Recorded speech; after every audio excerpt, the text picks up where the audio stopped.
Hello students, आप लोगों का इस वीडियो में स्वागत है। आज से हम लोग स्टार्ट करने वाले हैं क्लास 11 का अकाउंट्स।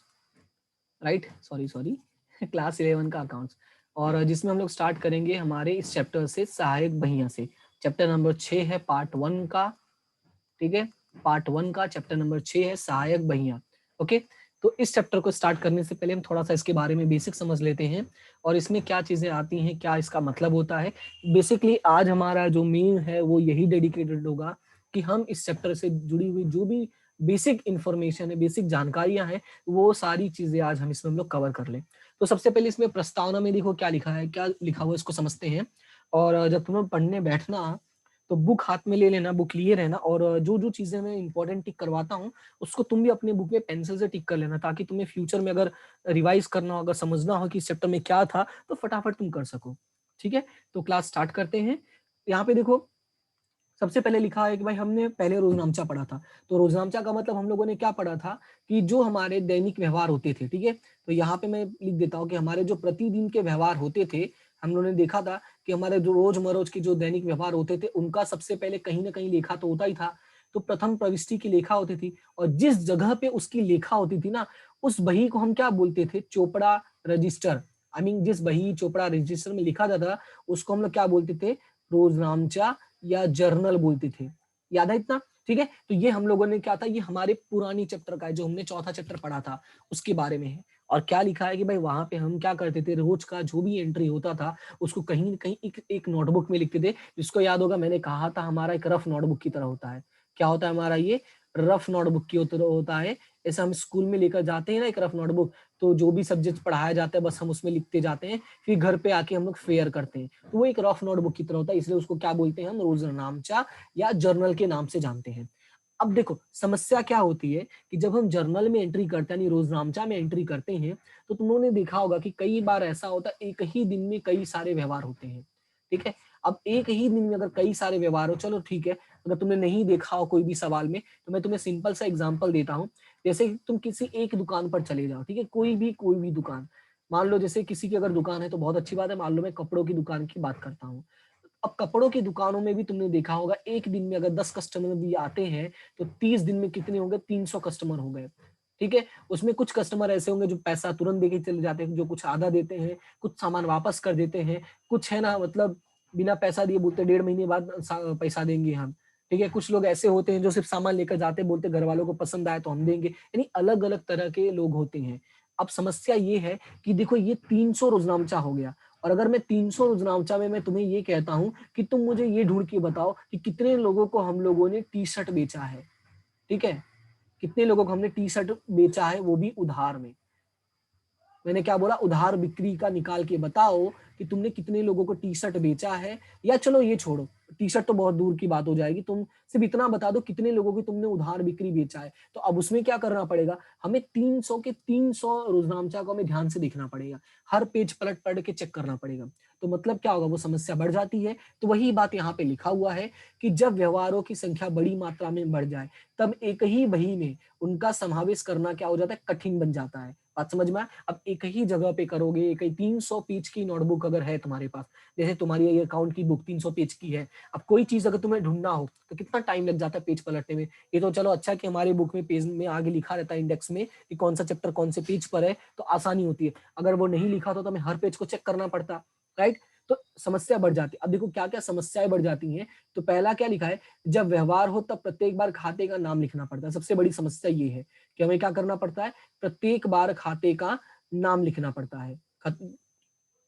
क्लियर है? उसके बाद आगे लिखा है कि प्रत्येक व्यवहार की खतौनी के समय उधार और जमा करना पड़ता है। इस प्रकार जर्नल और खतौनी का कार्य बराबर बार बार करना पड़ता है। मतलब ये है कि जब हम खतौनी करते हैं ना, तो ये अगला आएगा हमारा चैप्टर।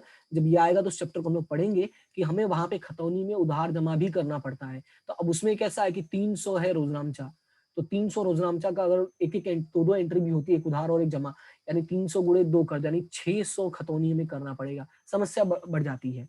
फिर क्या लिखा है, रोजनामचा की जो बही है वो क्या हो जाती है, अधिक मोटी हो जाती है। 300 पेज की है तो मैंने 300 का एग्जांपल दिया, अगर मान लो वहीं गलती से अगर 500 हो गया तो 500 पेज का तुम रोजनामचा बही लेकर कहाँ कहाँ घूमते रहोगे। ठीक है। फिर रोजनामचा से कुछ महत्व की माहिती तत्काल नहीं मिल सकती, और अगर कोई ऐसी जानकारी है कि जो तुम्हें तुरंत चाहिए, जैसे मान लो कि तुम्हारी दुकान है और पापा तुम्हें बैठा कर गए थे और पापा शाम को आते हैं, बोलते हैं फटाफट ये वाला अकाउंट, ये वाला एंट्री ढूंढ के बताओ। अब 500 पेज है, 300 पेज है, मान लो कि 500 से 300 पेज है, ऐसा अगर कुछ है, तो उसमें तुम कहाँ ढूंढने बैठोगे, समस्या हो जाएगी। तो इसमें क्या होता है, कोई जानकारी अगर तुरंत चाहिए हो तो क्या हो जाती है, दिक्कत बढ़ जाती है। ठीक है। और साथ में साथ आंतरिक नियंत्रण की पद्धति का प्रभावी अमल करना कठिन हो जाता है। तो ये जो समस्या है, वो ये समस्या किसकी है, रोजनामचा की है। अब देखो हमारा सिचुएशन कैसा होता है, एक अगर समस्या होती है तो उसका फिर क्या निकलता है, समाधान निकलता है, और फिर समाधान निकाल के दूसरा विधि प्रकट हो जाता है। तो हमारा जो दूसरा विधि प्रकट होगा, उस विधि का नाम क्या है, सहायक बही। अब इसको ध्यान से समझना कि जो हमारी दूसरी विधि है ना, उस विधि का नाम क्या है, सहायक बही। अब इसमें देखो क्या लिखा है, एक ही प्रकार के बार बार होने वाले व्यवहार लिखने के लिए रोजनामचा बही की वर्गीकृत प्रविष्टियां अर्थात सहायक बही। देखो इसमें क्या लिखा है, एक ही प्रकार के, देखो एक ही प्रकार के बार बार होने वाले व्यवहार लिखने के लिए रोजनामचा बही की वर्गीकृत प्रविष्टियां, यानी जब हमने रोजनामचा बनाया होगा तो उसमें कई ऐसे व्यवहार होंगे जो बार बार आ रहे हैं, तो उनका हम क्या करते हैं, उनका वर्गीकृत प्रविष्टि करते हैं। वर्गीकृत का मतलब ऐसे कॉलम बना देते हैं, मतलब वर्गी मतलब क्या, अलग अलग वर्ग में डिवाइड कर देते हैं, ऐसे समझो। तो अलग अलग वर्ग में डिवाइड करोगे तो उसी को हम क्या बोलते हैं, सहायक बही बोलते हैं। बात समझ में आया। तो सहायक बही की परिभाषा क्या है कि एक ही प्रकार के बार बार होने वाले व्यवहार लिखने के लिए रोजनामचा बही की वर्गीकृत प्रविष्टियां अर्थात सहायक बही। तो याद क्या रखोगे, बार बार होने वाले व्यवहार को, ठीक है, रोजनामचा बही की वर्गीकृत प्रविष्टियां लिखने के लिए रोजनामचा बही की वर्गीकृत प्रविष्टियां अर्थात की सहायक बही। तो ये है तुम्हारा सहायक बही का मतलब। अब यहाँ पे थोड़ा ध्यान से देखो, सहायक बहियों को दैनिक बही के रूप में भी पहचानते हैं। तो थोड़ा ये तुम्हें याद रखना है कि सहायक बही का एक और नाम है जिसको हम बोलते हैं दैनिक बही। तो ये तुम थोड़ा याद रखना, एग्जाम में तुम्हें काम आएगा। ओके। फिर आगे लिखा है, प्रत्येक वर्ग की प्रविष्टि अर्थात की सहायक बही के लिए अलग बही रखी जाती है। अब देखो इसमें क्या लिखा है, प्रत्येक वर्गीकृत प्रविष्टि अर्थात, देखो अर्थात की सहायक बही के लिए अलग बही रखी जाती है। सहायक बही के लिए मतलब क्या, एग्जांपल देखो आगे लिखा है, जैसे कि उधार खरीदी व्यवहार लिखने के लिए खरीद बही, उधार बिक्री के लिखने के लिए बिक्री बही। मतलब क्या है, अब देखो हमारे साथ कई सारे व्यवहार होंगे, जैसे मैंने कहा कि भविष्य में अगर तुम व्यवसाय करते हो तो कई प्रकार के जो व्यवहार होते हैं एक ही दिन में हो जाते हैं, या एक महीने का अगर तुम बनाते हो तो एक महीने में भी बहुत सारे व्यवहार हो जाते हैं। अगर तुम्हें बस ये पता करना हो इस महीने में हम लोगों ने कितने का माल खरीदा था, ठीक है, कितने का माल हमने उधार में खरीदा और कितने का माल हमने रोकड़ में खरीदा, ठीक है। तो अगर ये जानना, अगर मान लो तुम्हारा कपड़ों का व्यवहार है तो कपड़ों में अलग अलग कपड़े होंगे, मान लो जैसे जीन्स है, टी शर्ट है, बच्चों के कपड़े, ठीक है, लेडीज के कपड़े हैं। अगर ऐसे अलग अलग जानना हो तो तुम्हें बहुत टाइम लग जाएगा रोजनामचा ढूंढने में। तो हम लोग क्या करते हैं, जो एक जैसे व्यवहार है उनके लिए अलग खाता बना देंगे। जैसे इसमें देखो लिखा है कि जितने भी उधार खरीदी होंगे उनके लिए हम क्या बना देंगे, खरीद बही बना देंगे, और जितने भी उधार बिक्री होगी उनके लिए हम क्या बना देंगे, बिक्री बही बना देंगे। तो इस तरह से हम क्या करते हैं, सभी व्यवहारों के लिए जो एक जैसे हो उनके लिए अलग अलग तरह की बहिया बनाते हैं। तो ये था हमारा बेसिक इंफॉर्मेशन की सहायक बही का मतलब क्या होता है। ठीक है, तो उम्मीद करता हूँ कितना अगर समझ में आ गया होगा। अगर फिर भी कोई डाउट रहता है, ठीक है, कोई भी डाउट रहता है तो नीचे कमेंट सेक्शन में तुम मुझे बोल सकते हो। ठीक है, अगर कमेंट में नहीं बताना है तो तुम्हारे पास मेरा मोबाइल नंबर भी होगा, ठीक है, तो मैसेज करके कॉल करके भी बता सकते हो। हालांकि मैं कमेंट वाला भी बोलूंगा, करना चाहो तो वो भी कर सकते, कोई दिक्कत नहीं है। ठीक है, अभी आगे बढ़ते हैं सहायक बहियों के प्रकार। अब हमें ये जानना है कि कितनी प्रकार की सहायक बहियां होती है। ध्यान से समझना, आज जो भी हम पढ़ने वाले हैं वो पूरा का पूरा हमारा बेसिक है, और ये वन टाइम है। एक बार अगर बेसिक सीख लोगे तो तुम्हें कभी कोई दिक्कत नहीं होगी इस चैप्टर में। ठीक है, तो सबसे पहले बेसिक में देखते हैं, यानी जो सहायक बहियां है हमारा, उनके प्रकार में अगर हम देखने जाते हैं तो कितने प्रकार हैं पहले वो चेक करते हैं। तो यहाँ पे सबसे जो पहला प्रकार होता है वो है रोकड़ बही। क्या होता है, रोकड़ बही। अभी अंदर का नहीं बता रहा हूं मैं, मेन बता रहा हूँ। सबसे पहला क्या होता है, रोकड़ बही। उसके बाद दूसरा होता है माल संबंधी सहायक बहियां, और तीसरा है हुंडी संबंधी सहायक बहियां, और चौथा है मुख्य रोजनामचा। अब थोड़ा इनको ध्यान से समझते हैं। सबसे पहला क्या है, रोकड़ बही। तो रोकड़ बही का तुम बस इतना याद रखो कि जितने भी रोकड़ के व्यवहार होते हैं, किसके व्यवहार होते हैं, रोकड़ के व्यवहार, चाहे जो भी हो, खरीदी हो, ठीक है, बिक्री हो, या आहरण हो, या हमने किसी को वेतन चुकाया हो, या हमने किसी का बिल भरा हो, या विज्ञापन दिया हो, कुछ भी हो, लेकिन होना क्या चाहिए कि वो व्यवहार हमने कैसे किया होना चाहिए, रोकड़ में। कैसे किया होना चाहिए हमने उस व्यवहार को, हमने अगर रोकड़ में किया है तो उसके लिए हम कौन सा बही बनाते हैं, रोकड़ बही बनाते हैं। तो यहाँ पे देखो क्या लिखा है, रोकड़ बही में भी अलग अलग प्रकार की बहियां बनती हैं। जैसे एक होता है एक खाने वाली। कैसा होता है, एक खाने वाली, जिसमें सिर्फ रकम की एक कॉलम होती है। मैं तुम्हें समझाता हूँ, बस बेसिक अभी समझा रहा हूँ। जिसमें रकम की सिर्फ एक कॉलम होगी, जिसमें तुम्हारे सारे रकम हमें लिखने होते हैं। फिर दूसरा होता है रोकड़ और बैंक खाने वाली। अब यहाँ पे दूसरा वाला ध्यान से देखो, रोकड़ और बैंक खाना वाली रोकड़ बही। अब इसमें है ना दो बही होती, मतलब इसमें दो हो गया, दो कॉलम बनेगा। रोकड़ के लिए अलग कॉलम बनेगा और बैंक के लिए अलग कॉलम बनेगा। फिर एक होता है रोकड़, अब दूसरा के लिए मैं दूसरा कलर यूज कर लेता हूँ ताकि तुम्हें दिखाई दे। दूसरा होता है रोकड़ और बट्टा खानों वाली। ठीक है, एक ऐसा होता है कि जिसमें दो कॉलम बनेगा, लेकिन दो कॉलम कौन सा होगा, एक रोकड़ का कॉलम होगा और एक बट्टा का कॉलम होगा। और सेम इसी तरह एक और प्रकार है इसके, और वो है बैंक और बट्टा खानों वाली। यानी अगर ध्यान से देखो तो ये जो है ना, ठीक है, ये जो है, इसको मैं यहाँ पे लिख देता हूँ ये बही है ना, तो इसके सामने मैं यहाँ पे लिखता हूँ कि इसको हम बोलते हैं दो खानों वाली। हम क्या बोलते हैं इसको, दो खानों वाली। अब दो खानों वाली में कितनी हो गए, पहला तो ये हो गया रोकड़ और बैंक वाला, दूसरा हो गया रोकड़ और बट्टा वाला, और तीसरा हो गया बैंक और बट्टा वाला। ठीक है, तो रोकड़ बही में इतने बनते हैं जब आएगा दो खानों वाली। फिर एक होता है तीन खानों वाली। तो तीन खानों वाली में क्या होता है, वो हमारा बनता है, उसमें अलग अलग प्रकार के लिखते हैं, जिसमें रोकड़, बैंक और बट्टा तीनों ही कॉलम एक साथ बनाते हैं। ठीक है, तो पहला वाले मैंने क्या बोला कि जब हम रोकड़ का कॉलम बनाएंगे, यानी साधारण रोकड़ यानी एक खाना वाली, तो रकम का एक कॉलम होगा। इस वाले में रकम का दो कॉलम होगा, जैसा दिया होगा वैसा, और इस वाले में रकम का तीन कॉलम होगा। बस इतना ही अंतर है। बात समझ में आया? तो रोकड़ बही में कैसे होते हैं वो क्लियर हुआ। बाकी इसका फॉर्मेट जब हम लोग पढ़ेंगे, चैप्टर इसका स्टार्ट करेंगे रोकड़ बही वाला, तो वहां पे करेंगे। अभी हम क्या देख रहे हैं, बेसिक देख रहे हैं, तो इसको अच्छे से समझना। फिर उसके बाद आता है माल संबंधी सहायक बहियां। तो माल संबंधी में चार प्रकार के बनते हैं। तो पहला होता है तुम्हारा खरीद बही। पहला क्या होता है, खरीद बही, जिसमें हम क्या कहते हैं, उधार खरीदी लिखते हैं। याद रखना, खरीद बही में हम क्या लिखते हैं, उधार खरीदी लिखते हैं। तो सिर्फ इतना याद रखना है कि खरीद बही में हम क्या लिखते हैं, उधार खरीदी लिखते हैं। दूसरा होता है तुम्हारा बिक्री बही। क्या होता है दूसरा, बिक्री बही। तो बिक्री बही में हम क्या लिखते हैं, उधार बिक्री लिखते हैं। तो जितना मैं कह रहा हूं बस उतना ही तुम्हें याद रखना है कि खरीद बही में जितने भी उधार वाले व्यवहार होंगे, लेकिन वो किससे जुड़ा होना चाहिए, खरीदी से जुड़ा होना चाहिए। ठीक है, अभी इसके भी कुछ नियम कानून हैं, वो भी हम पढ़ेंगे। यहाँ पे एक वर्ड लिखा है और उस वर्ड को तुम्हें थोड़ा ज्यादा फोकस करके रखना है, और वो वर्ड ये है कि माल। ठीक है, मतलब ये है कि ये जो हमारी बहियां होती हैं, देखो इसका हेडिंग भी देखो, यहाँ पे लिखा है माल संबंधी। यानी कि जब हम माल की खरीदी करते हैं, ठीक है, यानी कि जब भी हम माल की खरीदी करेंगे, बिक्री करेंगे या वापसी करेंगे या बिक्री वापसी करेंगे, लेकिन किसका होना चाहिए, माल से जुड़ा होना चाहिए। ठीक है, तो अगर वो माल से जुड़ा है तो याद रखना, ये बेसिक चीजें हैं जो मैं पहले बता रहा, किससे जुड़ा होना चाहिए, माल से अगर जुड़ा है तो समझ जाना कि तुम्हारा इन चारों में से किसी में जाएगा। अब तुम क्वेश्चन पढ़ोगे और समझोगे कि खरीदा है, बेचा है, कि खरीद वापस है या बिक्री वापसी है। ठीक है, उसके बाद हमारा जो तीसरा बही है वो खरीद वापसी बही है। तो खरीद वापसी में कौन सा लिखोगे, तो उधार खरीद माल वापसी, ये याद रखना। कौन सा, उधार खरीद माल वापसी। और जब हम बात करते हैं बिक्री वापसी वही की, तो इसमें क्या आएगा, उधार बिक्री माल वापसी। तो इस तरह से हम क्या करते हैं, चार व्यवहारों के लिए माल से जुड़े हुए हमारे चार ही व्यवहार होते हैं, और उन चारों के लिए हम चार अलग अलग बही बनाते हैं। उसके बाद अगला होता है हुंडी संबंधी।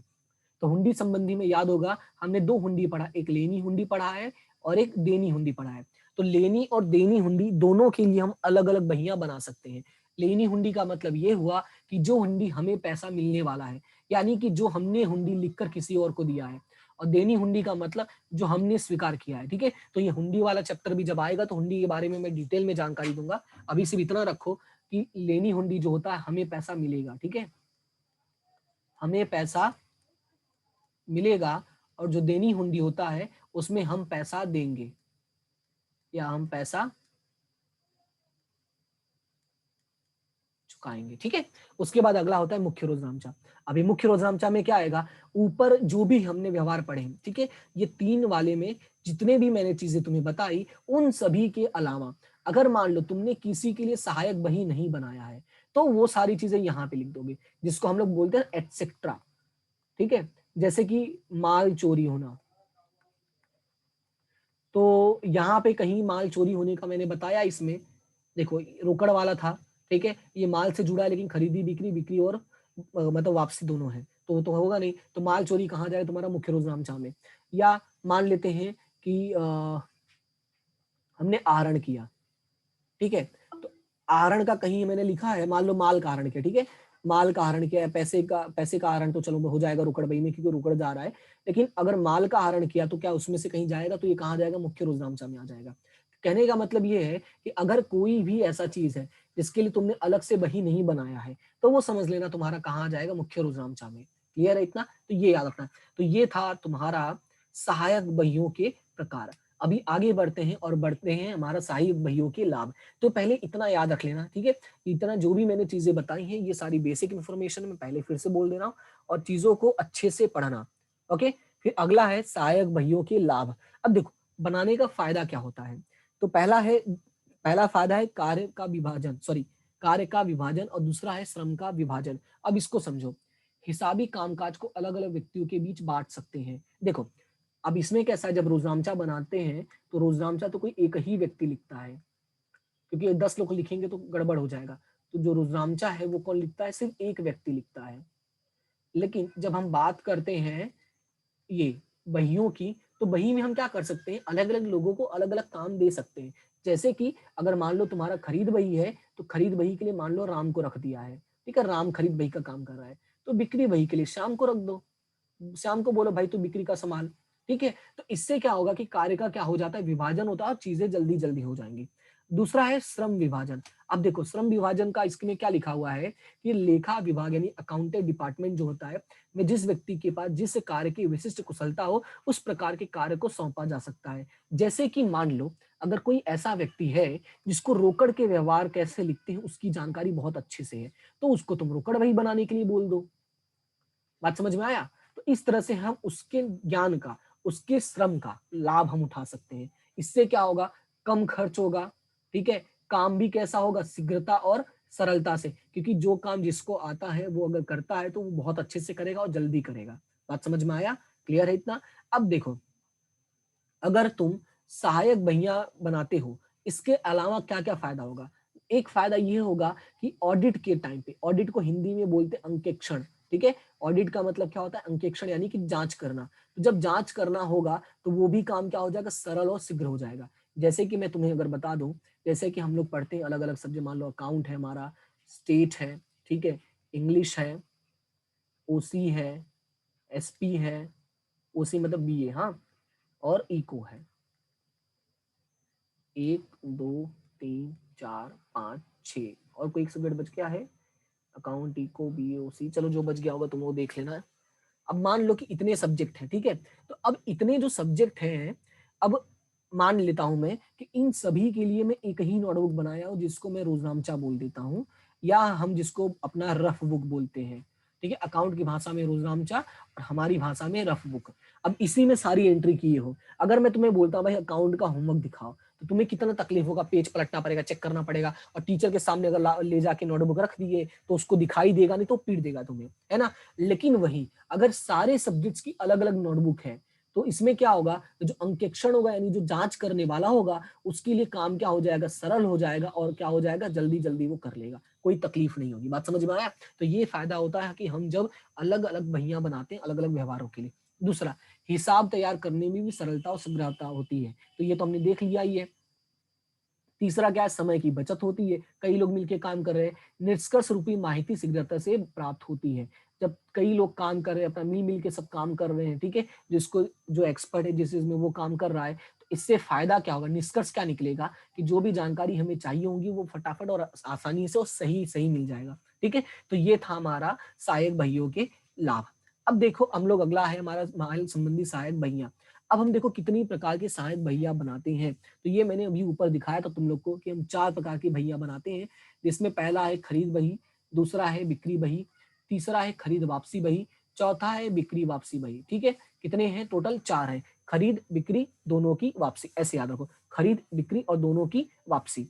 अब ध्यान से समझो, सबसे पहले हम समझने की कोशिश करेंगे खरीद बही। तो आज मैं तुम्हें इस क्लास में मैं तुम्हें ये बही जो होता है इसका, खरीद बही का, ठीक है, किसका? खरीद बही का मैं तुम्हें फॉर्मेट सिर्फ दिखा देता हूँ कि खरीद बही का जो है फॉर्मेट कैसा होता है, और अगली क्लास में मैं तुम्हें सवाल भी करवाऊंगा। ठीक है, तो इसका चिंता नहीं करना, बस आज की क्लास में हम लोग क्या देखते हैं, फॉर्मेट देखते हैं, ताकि क्लास ज्यादा लंबी ना हो और तुम लोग भी अपने आप को थोड़ा सा क्या करो, अभी मेंटली तैयार कर लो कि कुछ दिन तक हम भाई क्या देखेंगे, ऑनलाइन देखेंगे। तो आज मैं सिर्फ तुम्हें एक छोटा सा सवाल समझा दूंगा, कोई दिक्कत नहीं है। ओके, तो यहाँ पे देखो, सबसे पहले हम समझते हैं खरीद बही, और जिसको हम जमा बही भी बोलते हैं। तो ये सारी चीजें याद रखना है। अब देखो, खरीद बही में कितने प्रकार के बनते हैं? तो खरीद बही में 2 बनेंगे। एक होता है साधारण बही, ठीक है, जिसमें सिंपल एक कॉलम होगा, और एक होता है खानों वाली बही। खानों वाली बही में 2 प्रकार के होते हैं।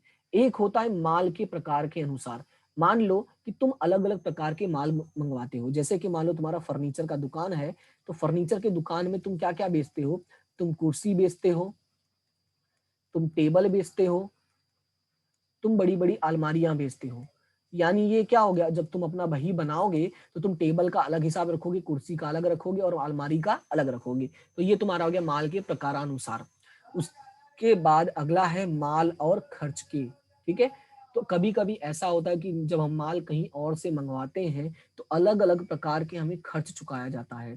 ठीक है, क्या करते हैं हम, अलग अलग प्रकार के खर्च चुकाए जाते हैं, जैसे रेलवे नूर हो गया। ठीक है, रेलवे नूर, रेलवे नूर नहीं है, रेलवे नूर है। ठीक है, तो रेलवे नूर हो गया, मजदूरी हो गया, जकात हो गया, ऐसे अलग अलग प्रकार के अगर खर्च चुका रहे हैं तो खर्च की कॉलम भी हम बनाते हैं। ठीक है, उसके बाद अभी यहाँ पे ध्यान से समझो, इतना क्लियर हुआ? उसके बाद अगला है हमारा साधारण बही का, जो हमारा नमूना जिसको बोलते हैं हम। तो नमूना देखो क्या है, तो नमूना मैं तुम्हें यहाँ पे साइड में मैं तुम्हें लिख के दिखाता हूँ। नमूने में सबसे पहले क्या याद रखोगे कि जो हमारा पहला कॉलम होगा वो हमेशा किसका बनेगा?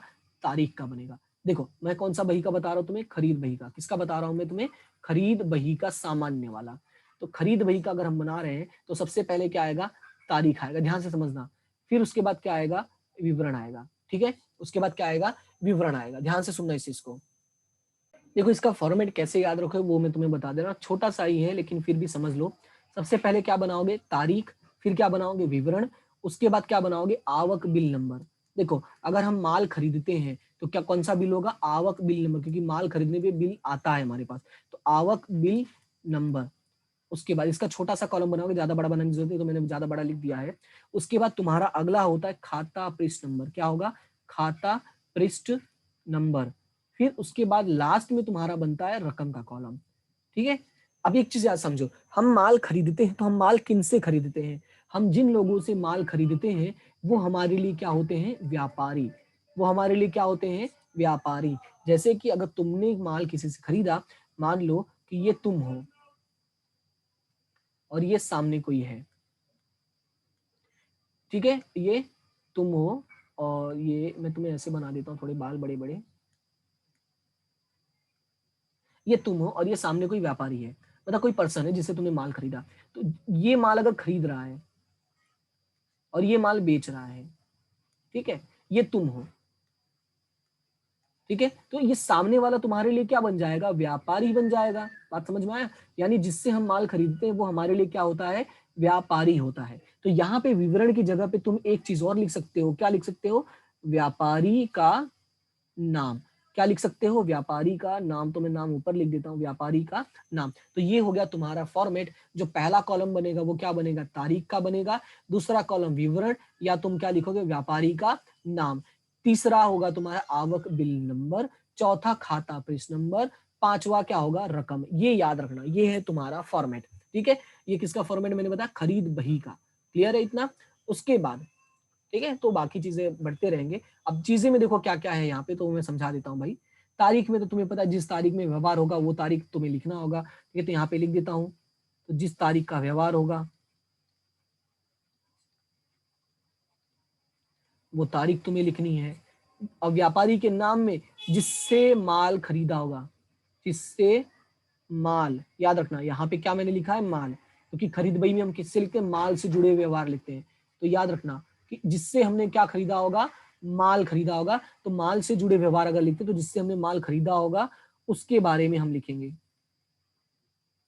उसके बाद आवक बिल नंबर में जब हम खरीदते हैं तो सामने वाला हमें बिल भेजता है तो उसका नंबर, खाता पृष्ठ हमारे लिए ज्यादातर डैश हो जाएगा, और रकम में हम क्या करेंगे, याद रखना रकम में जैसा रकम हमें दिया होगा, अगर व्यापारी बट्टा दिया है तो व्यापारी बट्टा घटाने के बाद, अगर दिया है तो क्या करोगे, व्यापारी बट्टा घटाने के बाद की रकम लिखना, ये चीज याद रखना। ठीक है, तो ये था हमारा बेसिक फॉर्मेट कैसा होता है उसके बारे में जानकारी।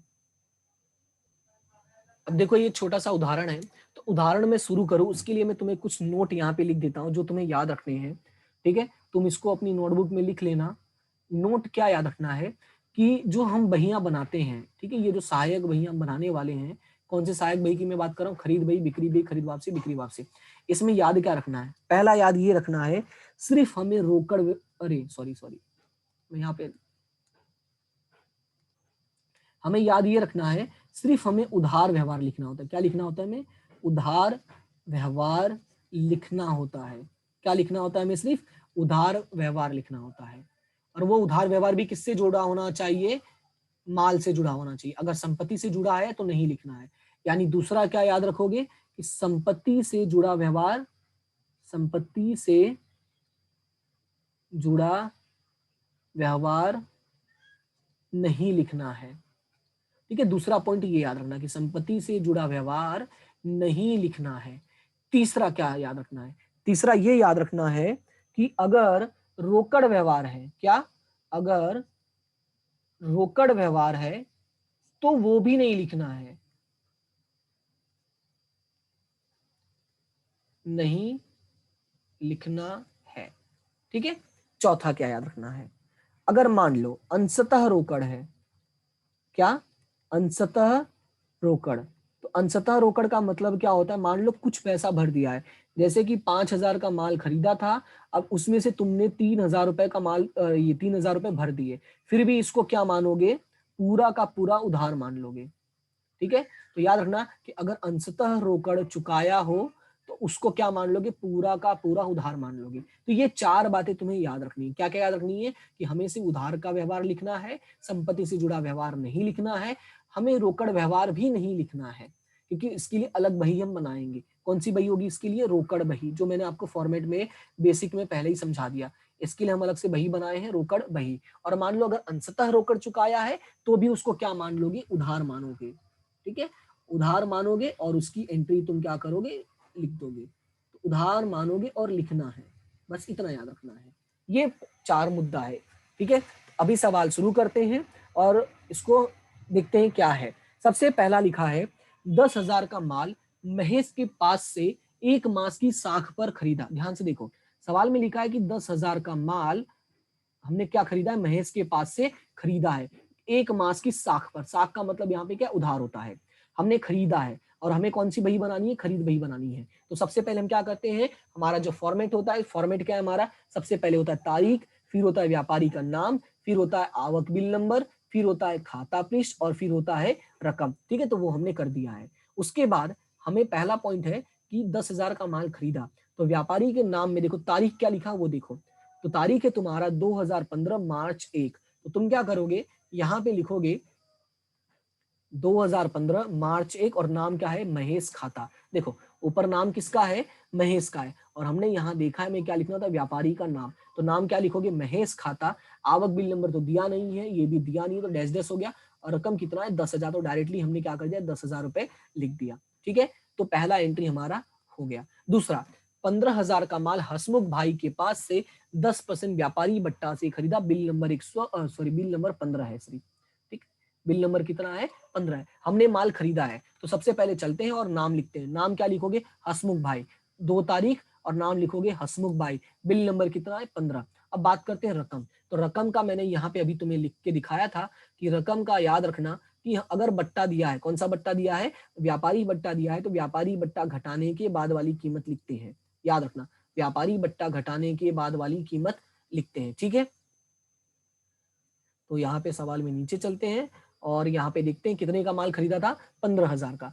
तो 15,000 का माल खरीदा था, उसका 10% निकालोगे तो 15,000 का 10% कितना हो जाएगा, 1,500 हो जाएगा। ठीक है, फिर यहाँ पे 15,000 में से अगर मैं 1500 घटा देता हूं तो कितना बचेगा, सिर्फ 13,500 बचेगा।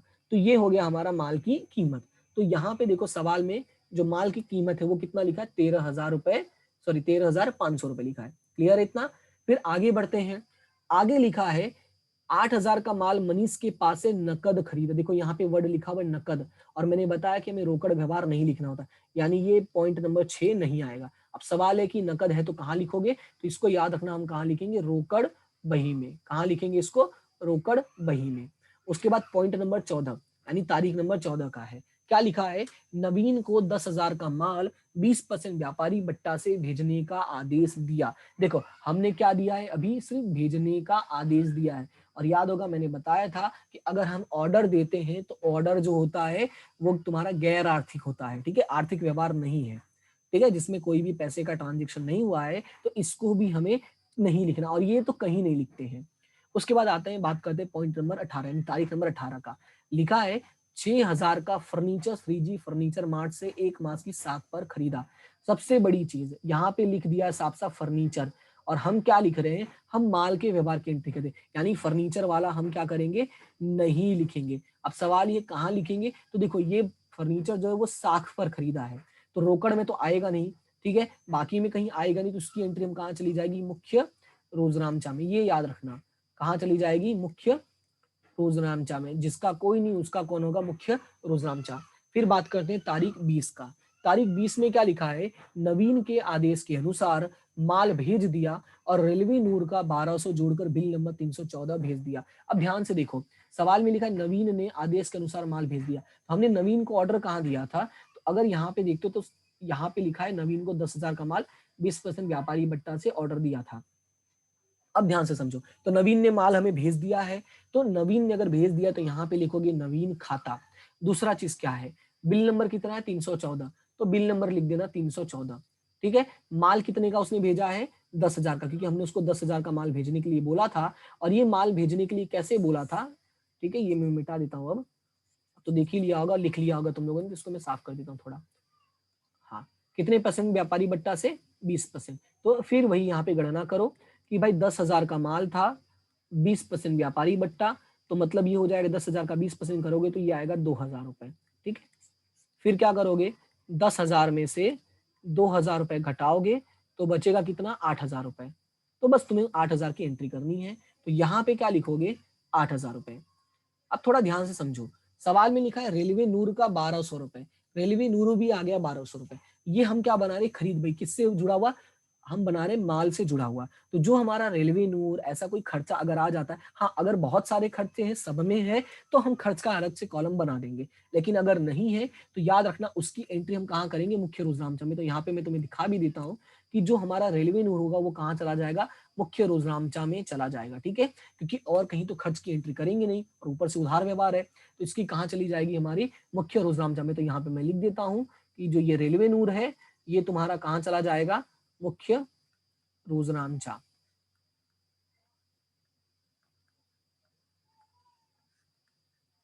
ठीक है। फिर अगला है 4,000 का माल 5% रोकड़ बट्टा से खरीदा।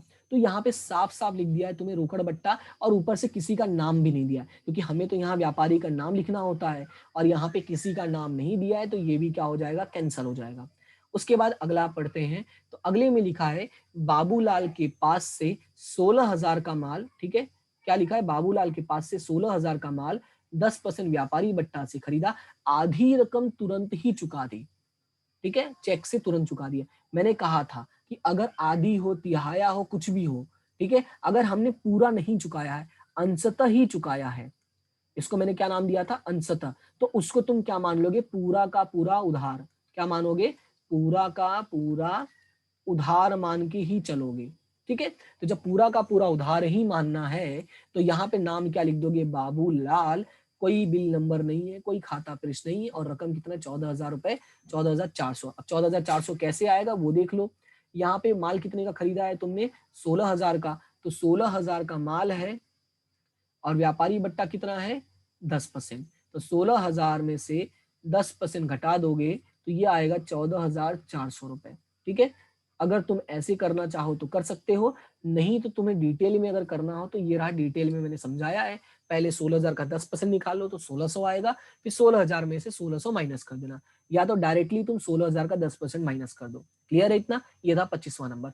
उसके बाद बात करते हैं अगला। अगले में क्या लिखा है, ललित के पास से, क्या लिखा है, ललित के पास से 6,000 का माल 10% व्यापारी बट्टा 5% रोकड़ बट्टा से खरीदा और रकम तुरंत चुकाई। अरे बाप रे, रकम तुरंत चुका दिया है तो बात खत्म, हमें कुछ सोचना ही नहीं है, खत्म कर दो, कैंसिल ही सवाल। उसके बाद आगे राजेश के, अच्छा लिखना कहाँ है वो भी समझ लो भाई, कट तो कर दिया मैंने, वो भी बता देता हूँ कहाँ लिखना है। तो देखो ये जो 4,000 है रोकड़ बट्टा से खरीदा, ये तो चला जाएगा तुम्हारा रोकड़ बही में। कहाँ चला जाएगा? रोकड़ बही में। ये भी रोकड़ में चुका दिया तो ये भी कहाँ चला जाएगा? रोकड़ बही में। जैसे ही पैसा चुका दिया तो कहाँ चला जाएगा? रोकड़ बही में।